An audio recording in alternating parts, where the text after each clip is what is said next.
Assalamualaikum warahmatullahi wabarakatuh. Saya Sauria Ramla dari Pendidikan Matematika kelas 2022B. Bahasa Indonesia. Bahasa Indonesia telah menjadi bahasa resmi dari Negara Kesatuan Republik Indonesia. Bahasa Indonesia diakui sebagai bahasa persatuan bangsa Indonesia pada tanggal 28 Oktober 1928.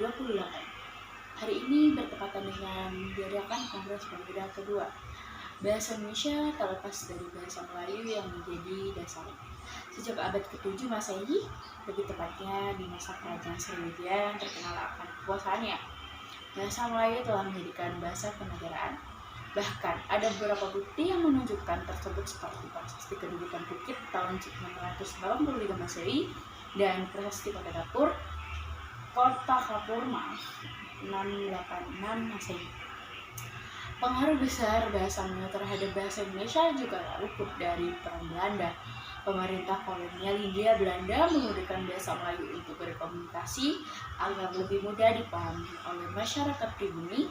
Selain itu, adanya pembentukan Komisi for the Folklore atau Komisi Bacaan Rakyat juga menjadikan bahasa Melayu dapat menyebar luas.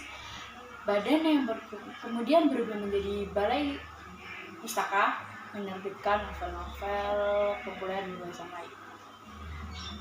Tidak hanya bahasa Melayu, bahasa Indonesia juga diperpengaruhi oleh berbagai macam bahasa lain seperti bahasa Arab, bahasa Mandarin, bahasa Inggris, dan bahasa daerah.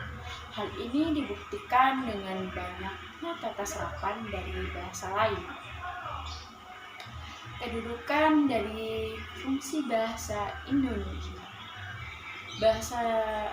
Bagi bangsa Indonesia, bahasa Indonesia berkedudukan sebagai bahasa nasional dan bahasa negara.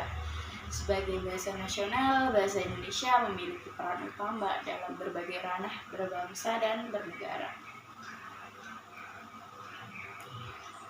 Bangsa Indonesia juga berkedudukan sebagai bangsa negara, bahasa negara. Hal ini tercantum dalam Undang-Undang Dasar 1945, tercantum pasal hukum bab 15 pasal 35. Jadi dapat disimpulkan jika kedudukan bahasa Indonesia adalah sebagai bahasa nasional dan bahasa negara. Hal ini yang selama ini yang tidak diketahui semua kaum muda dan terpelajar dalam bahasa Indonesia begitu vital di negara Kesatuan Republik Indonesia ini. Bahasa Indonesia menjadi jantung bahasa Indonesia yang kemudian menjadi keharusan sebagai generasi penerus untuk menjaga dan mengembangkannya. Dalam kedudukannya, bahasa Indonesia harus benar-benar dipahami oleh semua kalangan, terutama kaum muda dan pelajar, agar jiwa patriotisme dan nasionalisme mereka juga terjaga. Hal ini berkenan dengan saat ini yang semakin hari semakin tulis akan jiwa nasionalisme tersebut. Kaum muda dan kaum pelajar lebih bangga dengan bahasa asing seperti bahasa Inggris, Mandarin, Arab, dan lainnya yang menyampaikan bahasa nasional serta bahasa negara kita. Hal ini dikarenakan bahasa Indonesia adalah bahasa ibu yang mudah dipahami oleh dan tanpa memerlukan belajar khusus. Kedudukan bahasa Indonesia telah disebutkan dalam peraturan perundang-undangan, tetapi menjadi catatan Undang-Undang Nomor 24 Tahun 2009 tidak disertai dengan saksi hukum, sehingga seperti realitas di masyarakat banyak sekali pelanggaran terhadap pemakaian bahasa Indonesia, baik oleh masyarakat maupun instansi lembaga negara. Proses sosialisasi terhadap kedudukan bahasa Indonesia pada masyarakat juga dirasa kurang. Pemakaian dan pemahaman terhadap identitas, status, dan fungsi bahasa Indonesia menjadi hal penting guna menunjukkan kecintaan dan kebanggaan berbahasa Indonesia. Sikap dari bahasa Indonesia sendiri, sikap terhadap bahasa Indonesia adalah anggapan atau pandangan seorang terhadap bahasa Indonesia. Apakah senang atau tidak terhadap bahasa tersebut, sehingga sikap bahasa Indonesia tersebut berpengaruh terhadap pemilihan bahasa. Sikap yang benar terhadap bahasa Indonesia adalah penggunaan bahasa Indonesia sesuai dengan kaidah bahasa dan sesuai dengan situasi kebahasaan, perilaku yang mencerminkan tanggung jawab, rasa memiliki, sikap menghormati, dan berkemauan untuk membina dan mengembangkan bahasa Indonesia ditandai berbagai hal sebagai berikut. Selalu berhati-hati ketika menggunakan bahasa Indonesia. Ini juga penting ya saudara-saudara. Dan merasa senang melihat orang memakai bahasa Indonesia secara serampangan,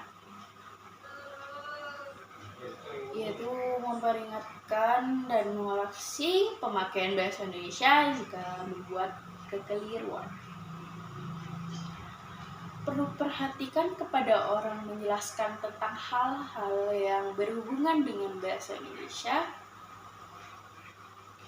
Berusaha menambah pengetahuan tentang bahasa Indonesia dan bagi saya sendiri di kehidupan sekarang mungkin memang bahasa Indonesia itu bukan tidak dipergunakan,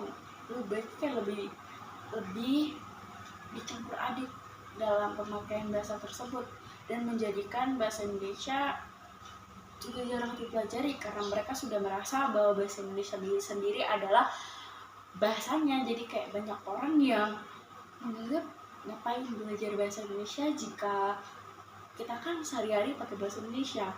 Nah, itu tidak benar ya. Jadi kita harus tetap mempelajari bahasa Indonesia tersebut, karena mungkin ada kata-kata yang kita belum tahu padahal itu bahasa Indonesia gitu. Malah banyak yang bilang kalau itu adalah bahasa daerah, padahal itu adalah bahasa Indonesia yang emang jarang dipergunakan oleh kaum yang ada di sekitar kita, lingkungan sekitar. Itu mungkin ada bahasa-bahasa yang mungkin jarang dipergunakan. Oke, sekian dari saya. Mohon maaf jika ada salah, dan pasti banyak salahnya ya, karena tadi emang penyebutan nama atau tahunnya mungkin atau teks-teks yang mungkin ada kekeliruan, mohon dimaafkan. Saya pamit undur diri. Wassalamualaikum warahmatullahi wabarakatuh.